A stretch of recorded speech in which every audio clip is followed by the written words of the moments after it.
दोस्तों, ज़िंदगी में सफलता तो हर कोई पाना चाहता है, लेकिन क्या ये सफलता हर किसी को मिलती है? जी नहीं, ये सिर्फ़ कुछ ख़ास लोगों को ही मिलती है। दोस्तों, हर किसी का अपना कुछ न कुछ लक्ष्य होता है, ज़रूरी नहीं कि एक ही लक्ष्य सबका हो। हमारा कुछ और लक्ष्य हो सकता है, आपका कुछ और लक्ष्य हो सकता है, लेकिन इस लक्ष्य को प्राप्त करना ही सफलता होता है। तो जो भी हम लोगों ने लक्ष्य बनाया है, क्या हम सभी उस लक्ष्य को प्राप्त कर पाते हैं? नहीं, कुछ लोग ही अपने लक्ष्य को प्राप्त कर सकते हैं। तो उनके अंदर क्या ऐसी ख़ास बात होती है कि वो अपने लक्ष्य को प्राप्त कर लेते हैं और दूसरे लोग कोशिश करने के बावजूद भी उसे नहीं पा सकते हैं? तो लोग ढूँढने लगते हैं कुछ ऐसा शॉर्टकट मिल जाए जिससे हम अपने एम को पहुँच जाएँ, अपने लक्ष्य को पहुँच जाएँ। कुछ पुराने विद्वानों ने हमें कुछ ऐसी बातें बताई हैं, जिसे जानकर हमें पता चलता है कि सफलता का रहस्य क्या है, किस चीज़ से हमें सफलता प्राप्त हो सकती है और हमें सफलता को प्राप्त करने के लिए क्या करना चाहिए। तो दोस्तों, आज मैं आपको एक ऐसी कहानी सुनाती हूँ जिसे सुनने के बाद आपको सच में पता चल जाएगा कि सफलता के पीछे उसका रहस्य क्या होता है और किस वजह से हमें सफलता मिलती है और किस वजह से हम पीछे रह जाते हैं।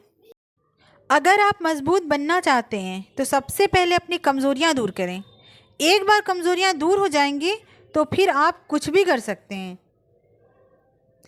एक बार एक व्यक्ति ने महान फिलोसोफर सुकरात से पूछा कि सफलता का क्या रहस्य है, what is the secret of success. सुकरात ने उस इंसान को कहा कि वह कल सुबह नदी के पास मिले, वहीं पर उसे उसके प्रश्न का जवाब मिलेगा। जब दूसरे दिन सुबह वह व्यक्ति नदी के पास मिला तो सुकरात ने उसको नदी में उतरकर नदी की गहराई नापने के लिए कहा। वह व्यक्ति नदी में उतरकर आगे की तरफ जाने लगा। जैसे ही पानी उस व्यक्ति के नाक तक पहुंचा, पीछे से सुकरात ने आकर अचानक से उसका मुंह पानी में डुबो दिया। वह व्यक्ति बाहर निकलने के लिए छटपटाने लगा, कोशिश करने लगा, लेकिन सुकरात थोड़े ज़्यादा स्ट्रांग थे। सुकरात ने उसे काफ़ी देर तक पानी में डुबोए रखा। कुछ समय बाद सुकरात ने उसे छोड़ दिया और उस व्यक्ति ने जल्दी से अपना मुंह पानी से बाहर निकालकर जल्दी जल्दी सांस ली। सुकरात ने उस व्यक्ति से पूछा, जब तुम पानी में थे तो तुम क्या चाहते थे? व्यक्ति ने कहा, जल्दी से बाहर निकलकर सांस लेना चाहता था। सुकरात ने कहा, यही तुम्हारे प्रश्न का उत्तर है। जब तुम सफलता को उतनी ही तीव्र इच्छा से चाहोगे जितनी तीव्र इच्छा से तुम सांस लेना चाहते थे, तो तुम्हें सफलता निश्चित रूप से मिल जाएगी। तो दोस्तों, इस कहानी को सुनकर आपको पता चल ही गया होगा कि सफलता हमें कैसे प्राप्त हो सकती है अगर हम उसके पीछे दीवानों की तरह काम करें। हम क्या करते हैं कि कुछ दिन तो बहुत ही जोश में आते हैं, हमें ये काम करना है, हमें वो काम करना है, और हम एकदम पीछे उसके लग जाते हैं।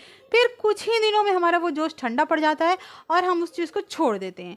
तो फ्रेंड्स, सफलता के लिए ऐसा नहीं करना है। अगर हमें किसी चीज़ को पाना है तो बस पाना है, हमें किसी भी हाल में उसे पाना है। उसके लिए एक जुनून होना चाहिए, एक जज्बा होना चाहिए, तभी हम उस चीज़ को प्राप्त कर सकते हैं। ऐसा नहीं कि हमें बस जोश आया, थोड़े दिन का उबाल आया और फिर से हम ठंडे पड़ गए। तो ऐसे में आपको किसी भी चीज़ में, ज़िंदगी में आप कुछ भी शुरुआत कर लें, शुरुआत ही करना सिर्फ सफलता नहीं होती, उसे अंत तक पहुँचाना ही सफलता होती है। तो आप जिस काम को भी शुरू करें उसे बीच में मत छोड़ें, वरना आप एक असफल इंसान ही रह जाएंगे। और जो भी आप काम शुरू करेंगे, आपको ये एहसास होगा कि अरे मैं तो सफल हो ही नहीं पाता हूँ, मैं इसको छोड़ देता हूँ। तो आप हर काम को बीच में छोड़ देंगे और आप ज़िंदगी में हमेशा असफल रह जाएंगे।